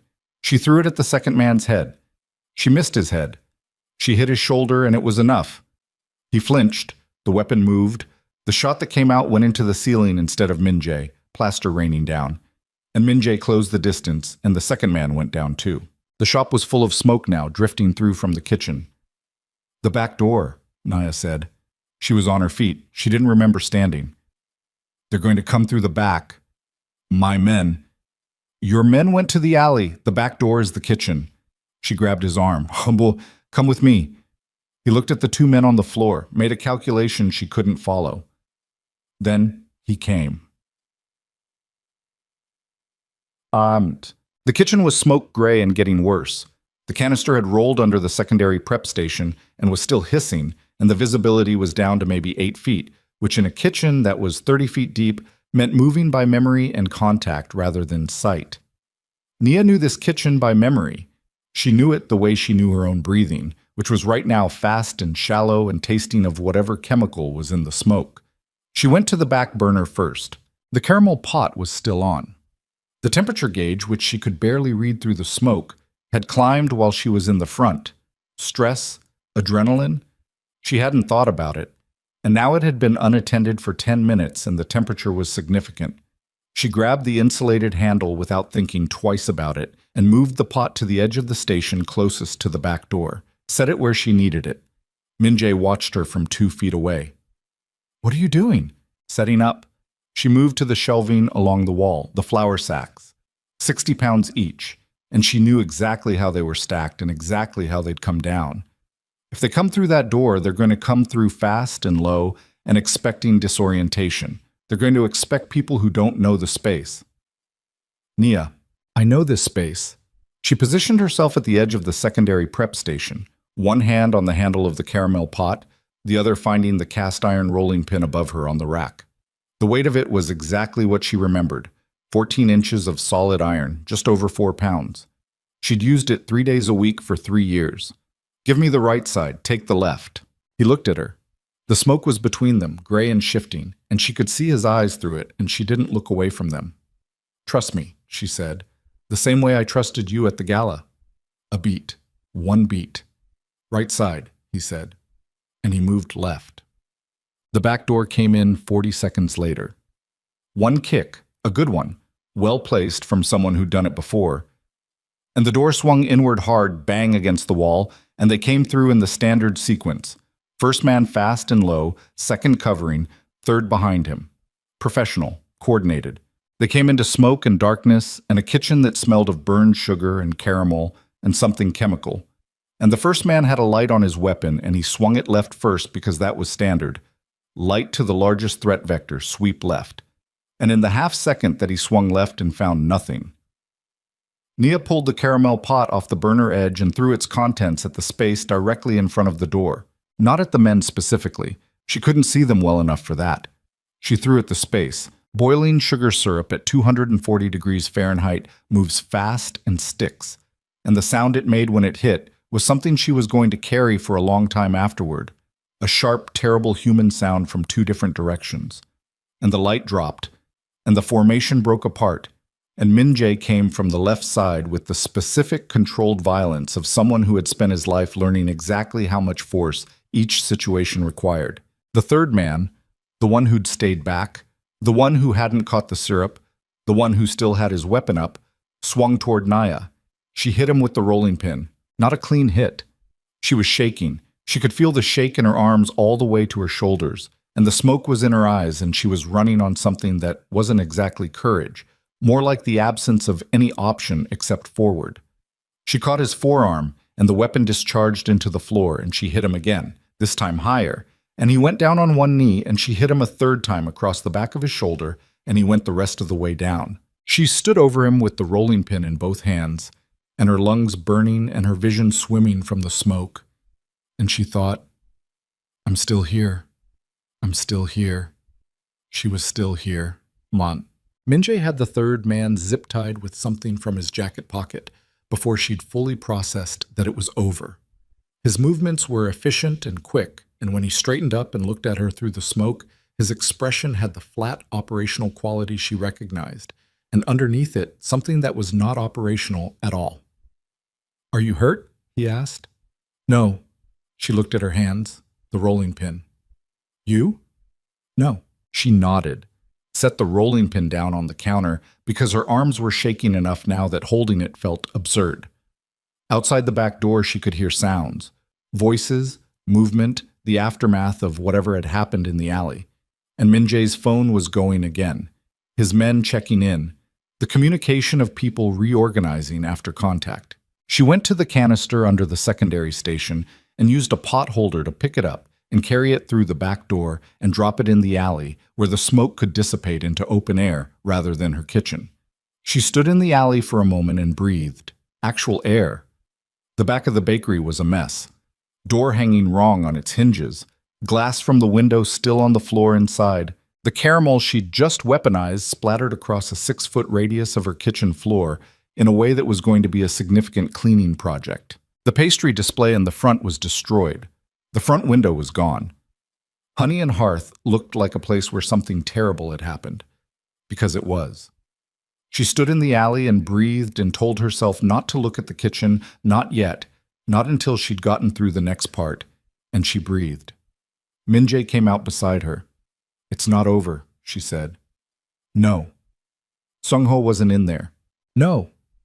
He was on his phone again, listening rather than talking. His face in the alley light was hard and focused, and she could see the blood on his jacket sleeve from something she'd missed happening in the kitchen, a cut or a graze, and she decided not to ask yet. "He's running the operation from a position, not here." "Where?" "We're working on that." She turned to face him directly. "Min-jae, where is he?" He looked at her. She could see him deciding how much to tell her, and she held his gaze and waited. "The Han River Suites," he said. 42nd floor. The ballroom. Where they'd been 3 weeks ago. Where they'd stood in 500 people's judgment and walked through it together. "He planned this from the hotel," she said. It wasn't a question. "He has a room there," Has for months. It's how he's been communicating with Taehyun's people without it appearing in the organization's traffic logs. Min-jae lowered the phone. He expected us to be contained here. That was the point of the assault. Pin us down, remove my operational capacity, leave him free to consolidate with Chongsa. It didn't work. It didn't work here. His voice was even, and underneath the evenness was something cold and final. But my father is in a medical facility on the north side of the city, and Seong-ho knows which one, and he knows the security there is lighter than anything I have in Gangseo. The alley was very quiet. He's going after your father, she said. That's the backup, Min-jae said. If the primary failed, and the primary failed. She watched his face, the control of it, and under the control the thing that was not control, the thing that was older and rawer than any of the professional machinery she'd watched him operate with for months. His father. The dying man who had built the thing Min-jae had inherited and who was lying in a bed somewhere on the north side of the city with lighter security than his son had thought was necessary until right now. Go, she said. I'm not leaving you here. Your men are here. The three in your kitchen are not going anywhere. And your father... She stopped. Go. I'll be fine. Nia. Min-jae. She put her hand on his arm, felt the tension in it, the coiled readiness, the effort of staying in one place when everything in him was already moving. Go. He looked at her for a moment that was 2 seconds or a lifetime. She couldn't tell. And then he gripped her hand briefly. Not a gesture. Something more direct than a gesture, pressure and contact and intention all at once. And he went. She stood in the alley and listened to the cars pull away, and the night settle back over Gangseo district, and the distant sound of Seoul doing what Seoul always did, which was continue regardless of what any individual life was doing inside it. Then she went back inside. Demet. Her kitchen was a disaster. She stood in the middle of it and looked at it properly for the first time. The caramel splattered across the floor and the lower cabinets in patterns that were almost decorative except for what she knew they were. The flowers she'd knocked off a shelf in the confrontation dusting every surface white. The back door hanging at an angle that meant the hinges were damaged. The smoke residue on the walls and ceiling in a gray film that was going to require repainting. The proofing oven had shut itself off at some point, the safety cutoff responding to the canister smoke, which had probably saved her from a fire. 3 years. 3 years of this kitchen, and the smell of it, and the early mornings, and the particular satisfaction of a dough that had proofed exactly right, and a caramel that had reached temperature precisely, and the small daily victories that accumulated into something she'd called a life. She breathed through her nose and told herself it was repairable. All of it was repairable. She went to the front of the shop and looked at the destroyed pastry display and the missing front window and the glass in cubes across her tile floor, and she amended her internal assessment. Repairable, but not cheaply and not quickly. One of Min-jae's men appeared in the kitchen doorway, a young man she'd seen before but didn't know by name, who had the look of someone who had been through his own version of the last 40 minutes and was now running on fumes and training. He said to stay with you, the young man said, in careful, deliberate English. Until he calls. I know, she said. Thank you. She found the broom, the glass first. She needed to deal with the glass. She was sweeping the front of the shop in the open air from the missing window, the night coming in cool and carrying the smell of rain on pavement when her phone rang. Dana. She answered. Tell me you're alive, Dana said. The framing of it was light, but her voice wasn't. I'm alive. I'm sweeping glass. Of course you are. A sound that was relief and something that wasn't quite a laugh. The whole district is... Nia, I've been watching the police scanners. There are reports from Mapo and Yeongdeungpo too. It's not just Gangseo. Whatever's happening, it's the whole organization, Nia said. Seong-ho didn't just target me. He moved on everything simultaneously. Silence on the line. How bad is it? Dana asked. She looked at her shop, at the glass and the missing window and the night air coming through it, at the faint smoke smell still drifting from the kitchen, at the mark on the wall where the second man's weapon had discharged into it, a black scorch mark at chest height that she was going to have to look at every day until she painted over it. I don't know yet, she said honestly. She kept sweeping. At 11:43, her phone buzzed. Not a call, A text from Min Jae's number. 3 words. Father is safe. She stopped sweeping. She stood in the middle of her wrecked shop with the broom in both hands and breathed and felt the release of something she hadn't fully understood she was holding. Then a second text came. Seung-ho is in custody, but Tae-hyun moved on the Mapo facility. We have a problem. She stared at the screen. A third text. I need you to stay exactly where you are. Do not let anyone in except my men. Nia. The fourth text came through incomplete, half a sentence, the kind that happened when a phone was suddenly otherwise occupied, and she stared at the broken-off message and felt the bottom of her stomach drop because incomplete sentences from Min Jae's number at midnight while gang war moved through the city like weather meant something had changed in the last 30 seconds, something fast and unplanned, something that had interrupted him mid-word. She stood in the wreckage of Honey and Hearth with the broom in her hands and the night air coming through the missing window and the smell of burned caramel in her kitchen and her heart running fast and hard, and she waited and waited. And then from the street outside, through the open space where her window used to be, she heard the sound of cars. Multiple. Moving fast. Not Min Jae's cars. She recognized the difference now. She had learned in the last months the particular sound of Min Jae's vehicles, the weight of them, the way they moved. These were lighter, faster, and there were more of them. She looked at Min Jae's man in the kitchen doorway, and she watched his face change as he heard it too, watched him reach for his radio and start talking fast and low, and she gripped the broom handle and thought, this is Tae-hyun. He moved on the Mapo facility as a distraction, and now he's here. She thought, I am alone in a broken building with one of Min Jae's men and a cast iron rolling pin and 60 pounds of flour and what is left of my caramel supply. She thought, I'm not going to let them have this place. Outside, the cars were stopping, doors were opening, and somewhere across the city, Min Jae was reading a broken text message and turning around, and the distance between them was every second of the next however long, and she had 6 minutes. She knew that the way she knew dough, not from calculation, but from feel, from the accumulated instinct of a woman who had spent years learning to read the temperature of a room before anything in it announced itself. The cars outside had stopped, the doors had opened. The men coming out of them were moving with the deliberate patience of people who had been told there was no rush, that the target was contained, that the building was already soft. They didn't know what was in the building yet. She turned to Min Jae's man in the kitchen doorway. His name, she'd learned in the last 2 hours, was June. He was 26, and he'd been on the phone with someone, and now he wasn't. And his face had the particular quality of a young man trying to hold a professional surface over something that was moving fast underneath it. How many can you reach? She asked. 2, maybe 3 minutes out. That's not 6 minutes. No, he said. She looked at him. He looked back at her. He was scared and trying not to show it, and she respected that, the trying, even when the showing was obvious. Okay, she said, then it's us until they get here. She handed him the broom.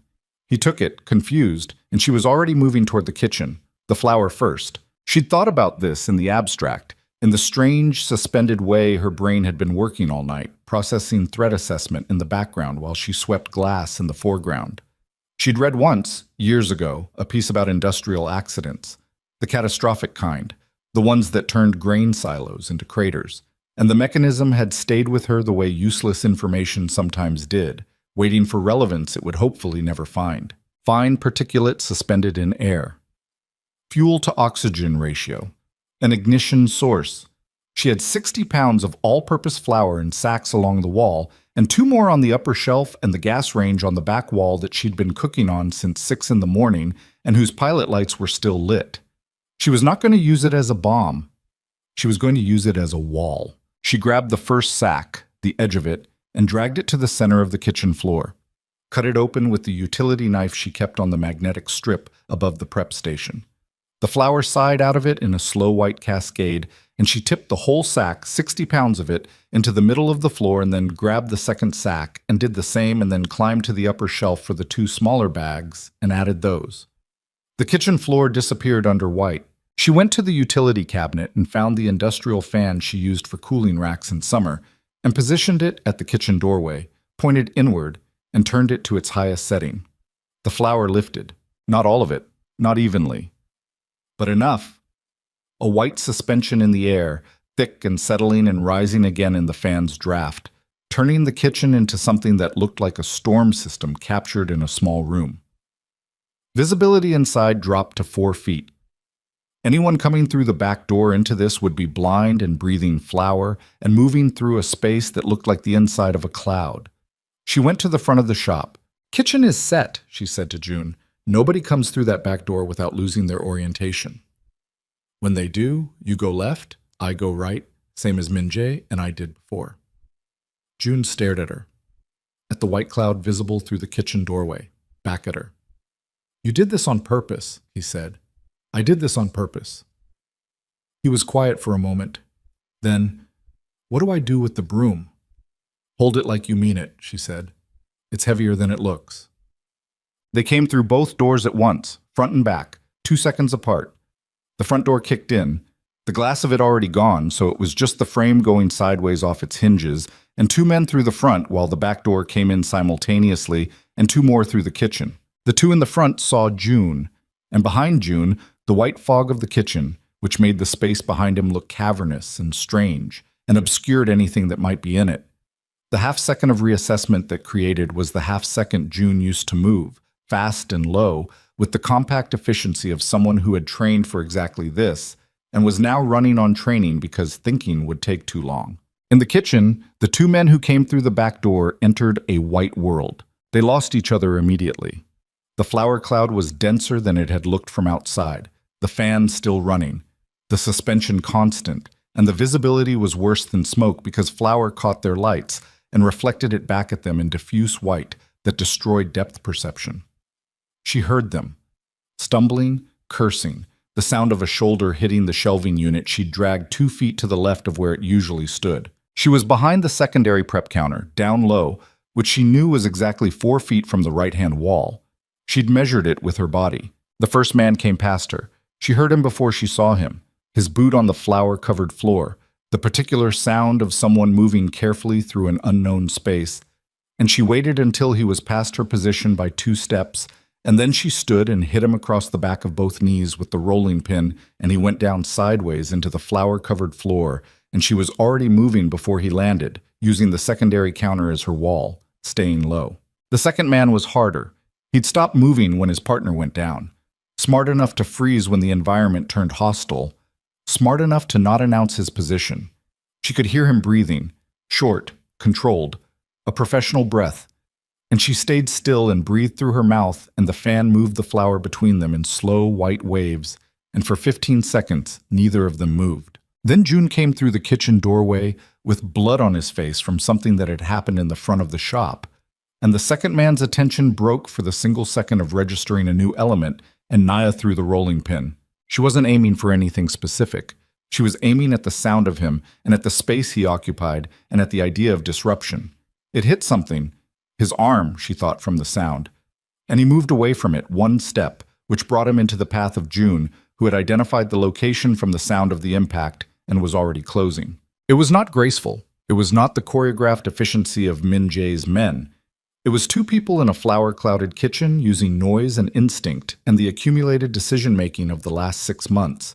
And when it was over, both of the men from the back door were on the floor, and Nia was leaning against the secondary prep counter with flour in her hair, and her lungs and her eyes and her hands shaking hard enough that she pressed them flat to the counter to hide it. June was bleeding from his left eyebrow. Not badly, but it was bleeding the way eyebrow cuts did, enthusiastically.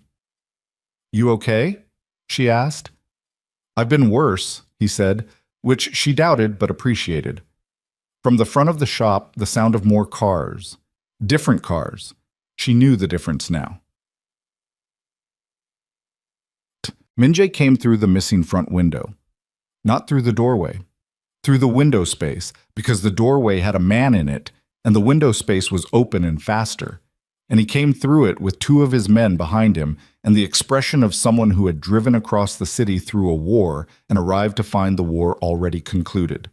He stopped when he saw the kitchen. The flour was still suspended in the air, the fan still running, the white cloud drifting through the doorway like weather from another climate. The 4 men on the floor. June with blood on his face. Nia against the counter with flour in her hair and the rolling pin on the floor where she'd thrown it and her hands not quite steady at her sides. He looked at all of it. Then he looked at her. "I'm fine," she said, before he could ask. Her voice came out rougher than she expected, the flour in her throat. June needs his eyebrow looked at. Min-jae crossed the room in 4 steps and his hands came up to her face, both of them, tilting it toward the light from the front of the shop, checking her with the methodical focus of someone who needed tactile confirmation that what his eyes were telling him was accurate. She let him. She was tired enough that the being checked felt like relief rather than intrusion. "Nia." "I said I'm fine. I know what you said." He wasn't looking at her face anymore. He was looking at her hands, which he'd taken in both of his, which was when she realized they were still shaking. "You're not fine yet. You will be." She looked down at their hands, hers in his, white flour dusted across both of them. "Tae-hyun," she said. "Contained. His men at Mapo surrendered when the facility held. His operation here," Min-jae glanced at the kitchen, "apparently also contained. Where is he?" "In a room with several of my people making a calculation about his future options." His voice was flat. "He'll make the right calculation." She thought about pressing for details and decided she didn't need them. Not tonight.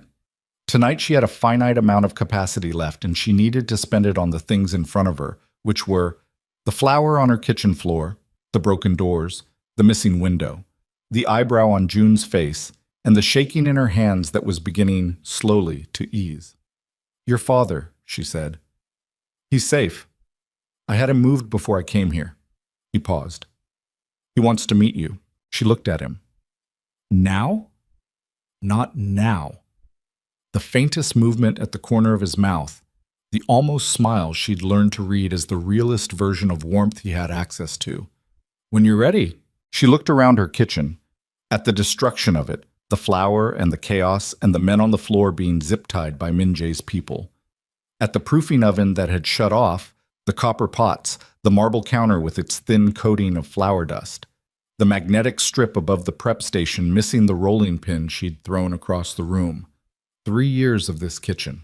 It was still her kitchen. "Let's get June's face looked at," she said.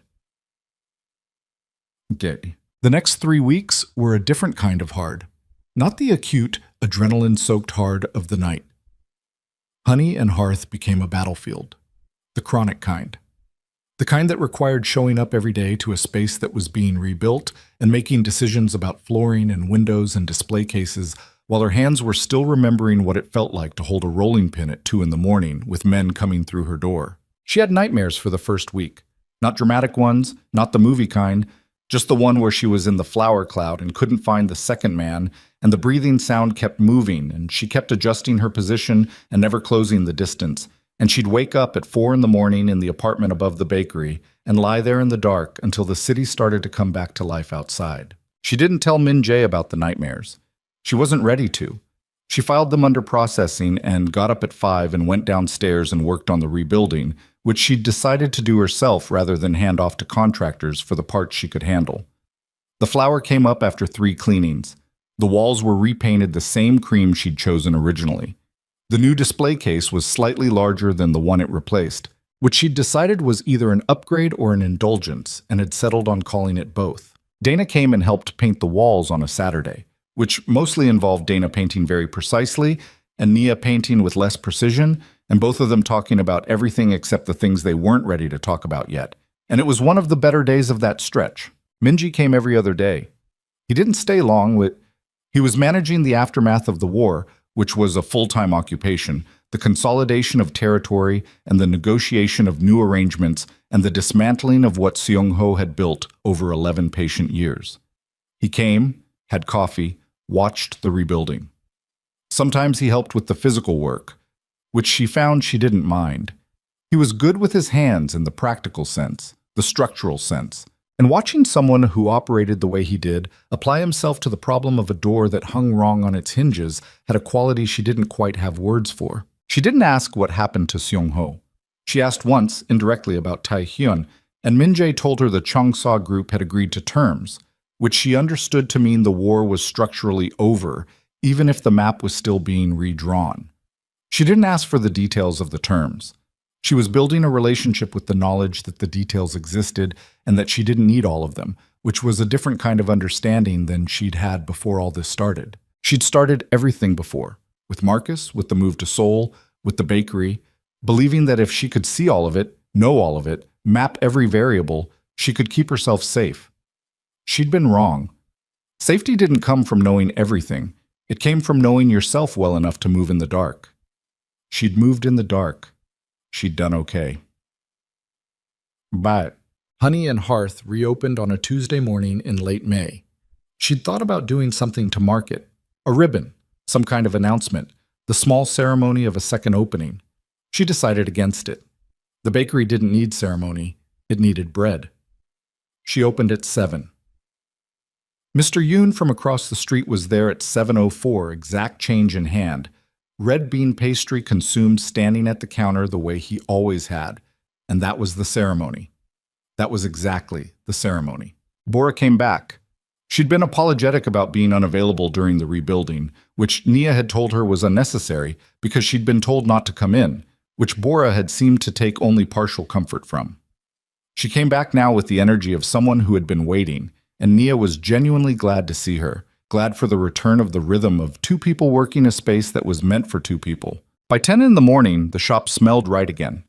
The deep, particular smell of it, the browned butter and cardamom, and the yeast of proofing dough and the caramel that she'd started making again on the back burner, a fresh batch, the smell of which she was determined to associate with the product rather than the night it had become a weapon. She was in the back when the bell rang at 11, and she heard Bora do the greeting, and then a pause.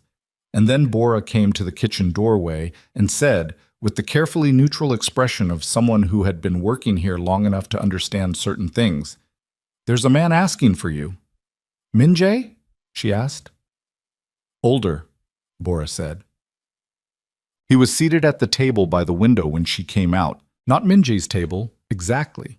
He'd chosen the one adjacent, as if he understood that the window table had a specific inhabitant, and he was arriving as a visitor.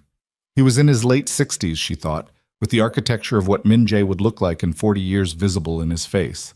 The same bone structure, the same quality of absolute stillness, though his stillness had the softer quality of illness in it, the conservation of a body being careful with what it had left. He was watching her as she came around the counter. She stood at a medium distance and looked back at him. Not performing anything, just looking. "You're Nia Brooks," he said. His English was accented, careful, with the deliberateness of a man who'd spent decades having his second language interpreted for him and had therefore kept it precise. "Yes. My son says you saved his life." "Your son is generous," she said. "I kept him from bleeding to death on my kitchen floor. What happened after that was his." The old man was quiet for a moment. She could see him taking her in, not the way the women at the gala had, not with assessment or dismissal, but with the particular attention of someone who has been building a picture from secondary reports and is now encountering the primary source. "He also says," the old man continued, "that when his enemies came to use you against him, you did not run." "This is my shop." "Yes." Something in his face shifted. "That's what he said you would say." He looked around Honey and Hearth, at the cream walls and the new display case and the photographs of Chicago on the east wall, at the small hand-painted sign above the kitchen doorway that had survived everything. Made with love, served with nerve, slightly smoke-darkened at the upper right corner but legible. "Will you sit?" he asked. She sat across from him. She made no move toward the counter for coffee, and he made no request for any, and they sat in the quiet of the reopened bakery with the street going about its Tuesday morning outside. "I wasn't kind to him," the old man said. "After his mother died, I had a business to run, and I ran it, and he grew up in the architecture of it rather than in the other thing." He stopped. His hands on the table were still, and she could see the effort of the stillness, the deliberateness. "I didn't teach him how to want things for himself." She waited. "You are something he wanted for himself," the old man said. "Not for the organization, not for the stability question. I know what he told people. I know why he thought he needed to frame it that way." He looked at her directly. "He wanted you before he understood how to say so." She held his gaze. "I know," she said. "And you?" he asked. "Simple. No ceremony around it. She thought about what she'd thought about in the alley behind the Han River Suites, standing in the rain with his hands on her face, and what she'd thought about the night she'd stood in flour and darkness and told herself, I am not going to let them have this place, and what she'd thought lying awake at 4 a.m. with the nightmare's residue still in her chest and the city coming back to life outside. Yes, she said. Me too. The old man nodded once, slow and complete, like a document being signed. Good, he said. Min-jae came at noon. He came through the front door, the new front door, properly hung, with the bell above it that she'd rehung herself and checked 3 times, and stopped when he saw his father at the table. The quality of the stop was complicated. She watched it from behind the counter and kept her expression neutral and let whatever needed to happen between them have the space for it. Something passed between them. She couldn't read all of it. Some of it was old and some of it was recent, and some of it was the specific language of men who had never fully learned to talk to each other and were arriving, late, at the recognition that late was still something. The old man said something in Korean, low and short. Min-jae answered, equally short, but his posture changed when he said it, something releasing in the line of his shoulders that she'd never seen release before. His father stood with the deliberate effort of a man honoring a body that was not entirely cooperating, and Min-jae came forward and helped him without being asked, which was the most unguarded thing she'd ever seen Min-jae do. Just 2 hands steadying an arm. Nothing more than that. The entire history of them was in the gesture's smallness. The old man said something to her in Korean on his way out. She caught most of it. Take care of each other. She nodded. When his father's car had gone, Min-jae came to the counter and sat on the stool across from her, which was new, the stool thing. He'd always sat at the table. And she made him coffee without asking and put it in front of him. How long have you been planning that? She asked. I didn't plan it. He asked where you were. A pause. I told him. She looked at him across the counter. He looked back at her. The shop was quiet around them, Bora in the back dealing with the afternoon prep, the street outside doing its ordinary Tuesday things. The war is over, she said. Yes. Taehyun has agreed to terms that remove Cheongsa from Gangseo permanently. His voice was flat in the way it got when he was delivering information that had cost something. His operation continues elsewhere, reduced. It was the practical resolution. And Seong-ho. A long pause. She held the counter between them and his eyes and waited. Confined, he said. Removed from any position of access. He won't be a problem. She understood that this was the version he was giving her. She understood that it was not the complete version. She made her peace with that in approximately 3 seconds, which was 3 seconds of deciding what she could live with and discovering it was more than she'd previously thought. I want to remodel the kitchen, she said. He looked at her. Now? Not now. When things settle. She picked up a cloth and wiped the counter, which was already clean, something to do with her hands. The layout was always slightly wrong. The prep station is too far from the oven, and I've been compensating for it for 3 years. She stopped wiping. And I want a bigger window back there, more light. He was quiet for a moment. I'll pay for it. No. Nia, I'll pay for it, she said. It's my kitchen. Something moved through his expression. That particular shift around the eyes. She knew it now. She'd cataloged it over months, learned to read it the way she read dough and temperature and the signs that something was approaching its ideal state. Yes, he said. It is. She put the cloth down, came around the counter and stood in front of him, and the distance between them was the closest it had been in a room that wasn't dark or raining or full of smoke, and she looked at him in the ordinary Tuesday light of her reopened shop and thought, this is what it looks like. Not the rain and the alley. This, the ordinary version, the morning light version, this is the one that's real. I need to ask you something, she said. Okay. The engagement, the original reason for it, the stability, your father's condition, the optics of it. She watched his face. Is that still why? He looked at her for a moment. Then he reached into the inside pocket of his jacket and put something on the counter between them. A ring. Simple, not theatrical. Dark metal with a single stone, fitted with the kind of precision that indicated specific measurement rather than approximation. No, he said. That stopped being why a long time ago. She looked at the ring, at his face, at the ring again. She thought about Marcus briefly, the way you think about a scar, aware of it, registering it, not living in it. She thought about the 12-year-old girl who'd been told she wouldn't be chosen. She thought about the woman who'd crossed an ocean and built something with flour and butter and sugar and nerve, and who had stood in the dark in her own kitchen with her hand shaking and not run. She picked up the ring. Okay, she said. Okay, he said. She put it on her own finger, which was not the conventional sequence, and she didn't care, and it fit, which meant he'd had it made to fit, which meant he'd known her hand well enough to give those measurements to someone, which was its own kind of statement. She looked at it on her hand, the ordinary light, the smell of the bakery, the distant sound of Bora in the back kitchen working dough. You're going to have to fix the front door again, she said. The bell hangs slightly wrong. It's not loud enough. I'll look at it. Today. Today, he agreed. She went back around the counter. He drank his coffee. The bell above the door rang twice more before 1 o'clock, Mr. Yoon's neighbor, and then the mother with the daughter who always pressed her face against the glass. And Nia served them both and knew their orders by heart, and the little girl pointed at the strawberry tart again, and this time Nia put it in the box. On the house, she said, for coming back. The little girl held the box with both hands and looked up at her with the specific joy of small children receiving small, perfect things, and Nia looked down at her and thought, this is what it's for, all of it, the flower and the dark and the shaking hands and the rolling pin and the rain. All of it, for this, the ordinary, irreplaceable weight of a Tuesday morning and a child holding a strawberry tart and the bell above the door still ringing. She looked up and across the shop, and Min Jae was watching her from his stool with an expression she'd never quite seen on him before. Not the controlled flatness, not the almost smile, something underneath all of it, something unguarded and quiet and entirely his. She held his gaze.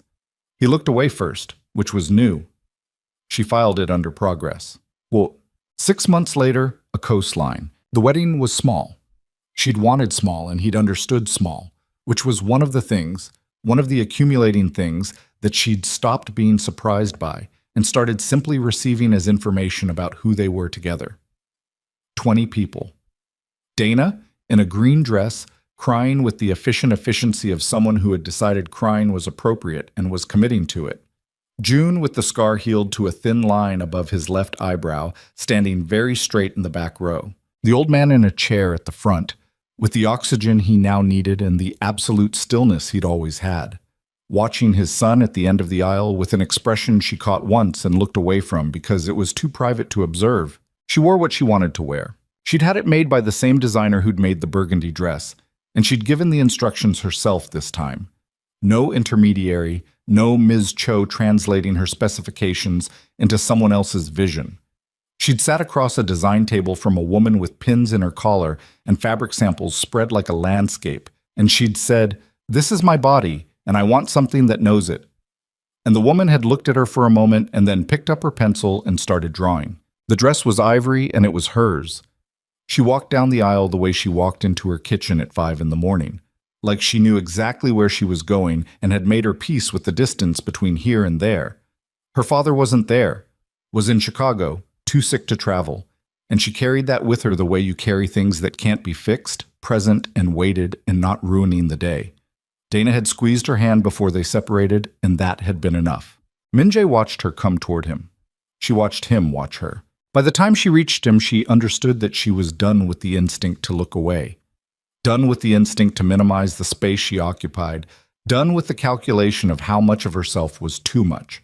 She stopped in front of him, and the officiant said words, and they said words back. And when he took her hand, she felt the calluses on his palm. The specific geography of a man who had built and fought and lost and built again. And she thought, I know this hand. I've known it in the dark. I know what it's capable of. And I know what it chooses. And it chooses me. And I choose it back. The ring went on her finger over the ring she'd already been wearing for 6 months. The small crowd made the small sounds of small weddings. The coastline was gray and silver behind them, and the wind off the water moved through her dress and her hair, and she turned to face it after, just for a moment, standing next to him with her face to the open water. "Cold," she said. "Yes," he said. "Good," she said. "I like weather I can feel." He didn't say anything. He put his hand at the small of her back. Not possessive. Structural.